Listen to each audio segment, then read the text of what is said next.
เลยว่าการเลือกมหาลัยที่ติดท็อปของจีนนี่จะเขาได้เรียงง่ายขึ้นบ่เนาะสมมติว่าถามาเฮ็ดเวียกอยู่ลาว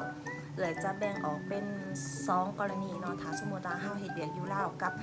หัวหน้าที่เป็นคนจีนหรือว่าบริษัทที่เป็นคนจีนการที่เฮาจบมาจากมหาลัยชื่อดังหรือว่าติดท็อปของจีนเนาะมีผลต่อกับเขาแน่นอนเพราะว่าเขาจะฮู้ว่าโรงเรียนใดมันมีผลจังไดเนาะตัวนี้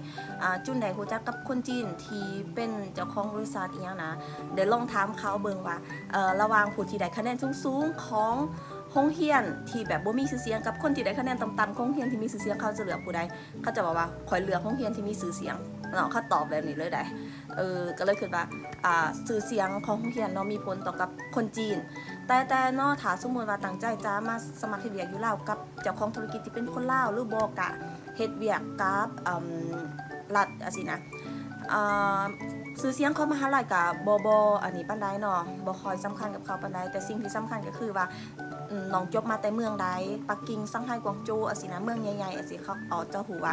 เขาเรียนจบมาแต่เมืองใหญ่เขาก็จะให้สิทธิพิเศษหรือว่าการพิจารณาเป็นพิเศษสำหรับเนาะถ้าสมมุติเนาะคือเอื้อยกับย้อนไปว่าเฮาสิเรียนปริญญาตรีเนี่ยเอื้อยจะเลือกแบบใดเอื้อยจะเลือกมหาลัยที่อยู่ระดับกลางๆเนาะบ่เอาค่อนข้างที่แบบบ่มีชื่อเสียงเลยหรือว่าก่อตั้งใหม่ๆอันสินะแล้วก็บ่เอาโรงเรียนที่มันท็อปหลายเพราะรู้สึกมันจบยากเนาะ